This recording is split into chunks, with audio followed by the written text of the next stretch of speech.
Autre sujet maintenant, il existe dans Archline aussi plusieurs passerelles vers des bases de données externes d'objets 3D et BIM, comme le 3D Warehouse de SketchUp ou bien BIMobject. Ouais. On a maintenant accès à une nouvelle base de données d'objets dans Archline 2024. Est-ce que tu peux nous en dire plus, s'il te plaît? Oui, tu vois, avant, en fait, par défaut, quand tu installes Archline, tu as déjà des milliers d'objets, de matériaux qui sont disponibles dans le Design Center. Mais tu n'es pas obligé de trouver ce que tu veux. Donc, en fait, on se redirige souvent vers des plateformes comme 3D Warehouse de SketchUp. Le problème du 3D Warehouse de SketchUp, c'est que tu as des milliers d'objets, mais ce ne sont pas des objets paramétriques. Alors, si tu télécharges une porte, par exemple, ça ne sera pas considéré comme une porte pour Archline. C'est-à-dire si tu la mets dans un mur, il n'y aura pas d'interaction entre le mur et la porte.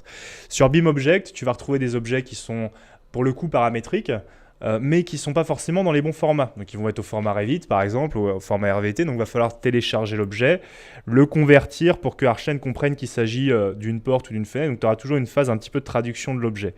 Le principe, en fait, du Archline Warehouse, qu'on retrouve donc dans l'onglet agencement, mais aussi dans le Design Center à gauche, on a un petit bouton Archline Warehouse qui est juste là. On le retrouve tout là-haut également. Il est logé à côté du 3D Warehouse et des bibliothèques BIM, dont BIMobject.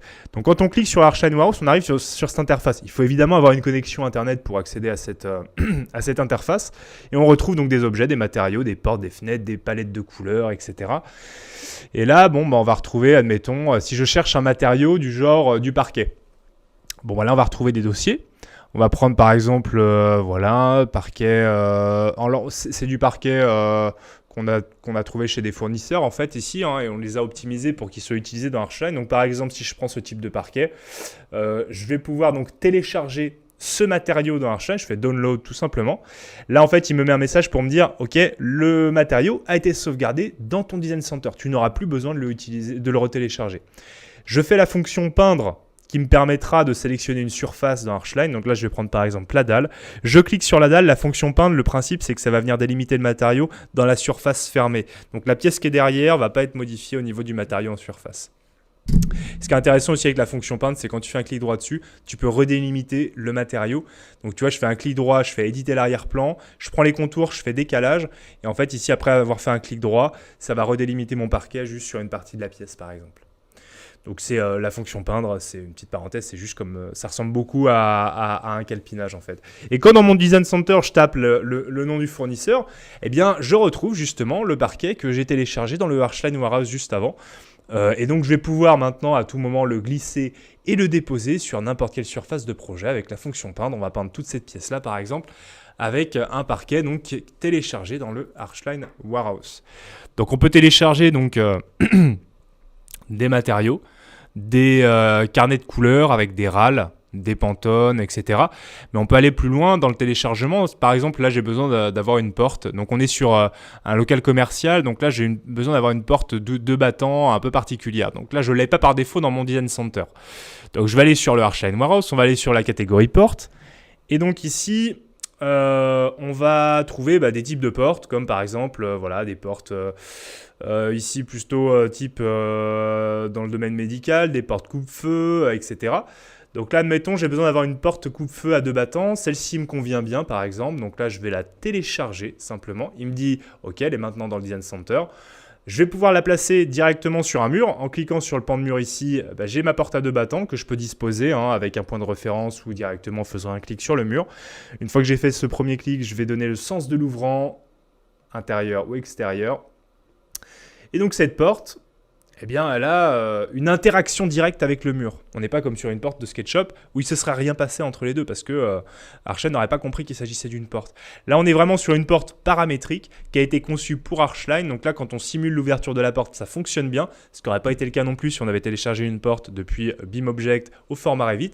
On est vraiment sur une porte intelligente qui est entièrement réglable de A à Z au niveau du type de poignée, des dimensions, au niveau des profils du dormant, etc. On va pouvoir vraiment modifier tout ce qu'on veut. Si je veux modifier par exemple le matériau de la porte, je peux tout à fait le faire après coup. Je vais chercher ici une couleur dans mon Design Center, je glisse, je dépose la couleur, je fais remplacer le matériau de l'objet, je clique sur un battant et toute la porte elle va se modifier. Tous les matériaux similaires de la porte vont se modifier. Et donc, on va pouvoir donc intégrer de nouveaux éléments dans notre Design Center assez facilement. Donc ça va être des portes, des fenêtres, mais aussi ce qui va être vraiment intéressant dans le Archline Warehouse, c'est qu'on peut uploader, on peut charger des objets qu'on aura personnalisés. Si par exemple tu prends un objet d'Archline, du Design Center, un objet existant. Prenons par exemple un tabouret qu'on va placer sur notre plan.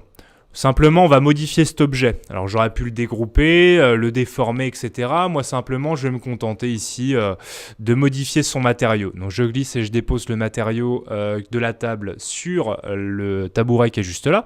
Et là, en fait, ce qui est intéressant, c'est que je vais pouvoir re-sauvegarder ce tabouret dans ma base de données locale. Donc là, je suis en train de l'enregistrer dans mon Design Center. Il me propose de le placer dans un dossier que je vais choisir ici. Donc, pour l'instant, ton tabouret, il sera en local sur ton PC. Donc quand tu feras un fichier nouveau, tu auras ce même tabouret avec ce nouveau matériau qui sera disponible. Mais ce qui est vraiment intéressant ici, c'est que, donc là on va juste valider la sauvegarde de ce nouvel objet dans notre Design Center. Et une fois qu'il est sauvegardé, on va aller dans le menu principal du Design Center catalogue d'objets.